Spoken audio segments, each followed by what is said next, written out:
नमस्कार दोस्तों, स्वागत है आप सभी लोगों का Sonu study classes YouTube channel में। दोस्तों मैं आप लोगों को CERT book class 10th Hindi chapter 5 Sumitranandan Pant ji का जीवन परिचय मैं आप लोगों को इस वीडियो में बताऊंगा। प्रश्न नंबर 1, सुमित्रानंद पंत का संक्षिप्त जीवन परिचय देते हुए उनकी रचनाओं का उल्लेख कीजिए या सुमित्रानंद पंत का जीवन परिचय दीजिए एवं उनकी किसी एक रचना का नाम लिखिए। उत्तर, श्री सुमित्रानंद पंत का संपूर्ण काव्य आधुनिक काव्य चेतना का प्रतीक है। यह ऐसे कवि है जो हिंदी साहित्य कानन को झनक झरने की समान कलकल निनाद से मुखरित कर नवजीवन प्रदान करते हैं। इन्होंने अपने काव्य की लय ताल में मानव जीवन की लय ताल को निबद्ध करने का प्रयास किया है। इनके काव्य में धर्म, दर्शन, नैतिक एवं सामाजिक मूल्य, प्रकृति की सुकुमारता, उड़नता आदि एक साथ देखी जा सकती है। वास्तव में इनका काव्य रसिकों के गले को कंठहार है।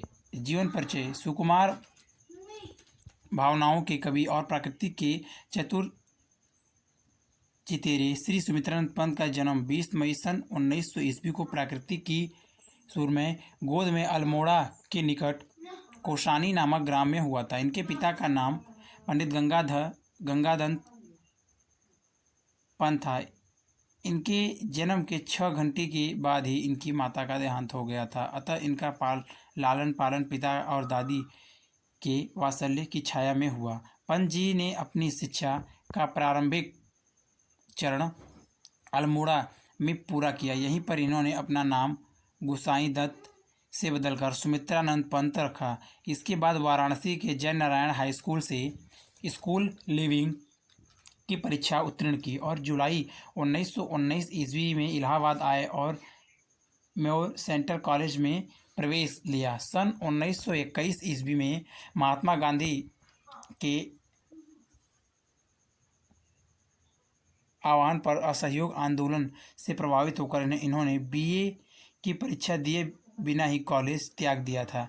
इन्होंने स्वाध्याय से संस्कृत, अंग्रेजी, बांग्ला और हिंदी भाषा का अच्छा ज्ञान प्राप्त किया था। प्रकृति की गोद में पलने के कारण इन्होंने अपनी सुकुमार भावना को प्रकृति के चित्रण में व्यक्त किया।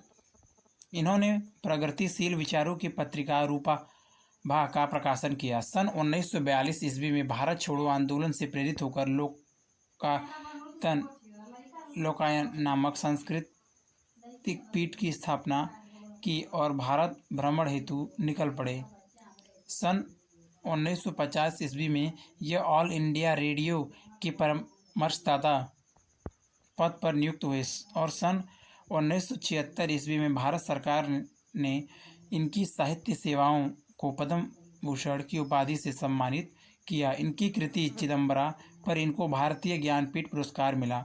28 दिसंबर सन 1977 ईस्वी को इस महान साहित्यकार ने इस भौतिक संसार से सदैव के लिए विदा ले ली और चिर निद्रा में लीन हो गए। रचनाएं, पंत जी बहुमुखी प्रतिभा के धनी थे। इन्होंने कविता के अतिरिक्त नाटक, उपन्यास और कहानियों की भी रचना की है, परंतु काव्य ही इनका प्रधान क्षेत्र रहा है। अपने दीर्घकालीन काव्य जीवन में इन्होंने हिंदी काव्य जगत को अनेक कृतियां प्रदान की हैं जो निम्नलिखित हैं। नंबर 1, वीणा। यह पंत जी की प्रथम काव्य पुस्तक है।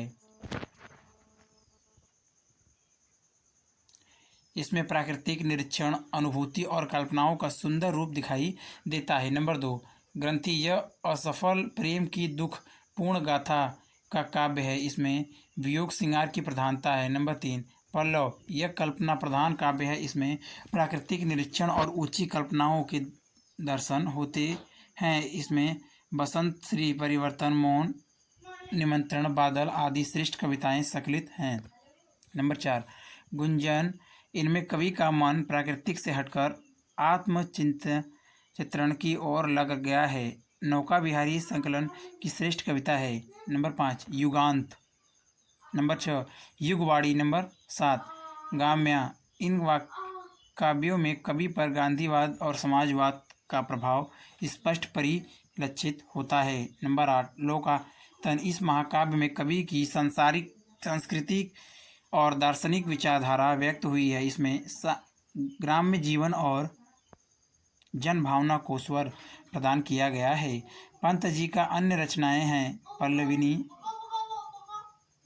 अतिमा, युगपद, रीता, स्वर्ण किरण चिदम्बरा, उत्तरा, कला और बूढ़ा चांद, शिल्पी, स्वर्णधूलि आदि। साहित्य में स्थान सुंदर सुकुमार भावों के चतुर चितेरे, पंत ने खड़ी बोली और ब्रजभाषा जैसी माधुर्य एवं सरसता प्रदान करने का महत्वपूर्ण कार्य किया है। पंत जी गंभीर विचारक, उत्कृष्ट कवि और मानवता के सहज आस्था आस्थावान कुशल शिल्पी हैं, जिन्होंने नवीन दृष्टि से अभ्युदय की कल्पना की। यह निष्कर्ष रूप से कहा जा सकता है कि पंत जी हिंदी कविता के श्रृंगार हैं, जिन्हें पाकर माँ भारती कृतार्थ हुई। अगर वीडियो अच्छी लगी तो वीडियो को लाइक करें, शेयर करें, कमेंट करें और नेक्स्ट वीडियो के लिए चैनल को सब्सक्राइब जरूर करें। Thank you for watching.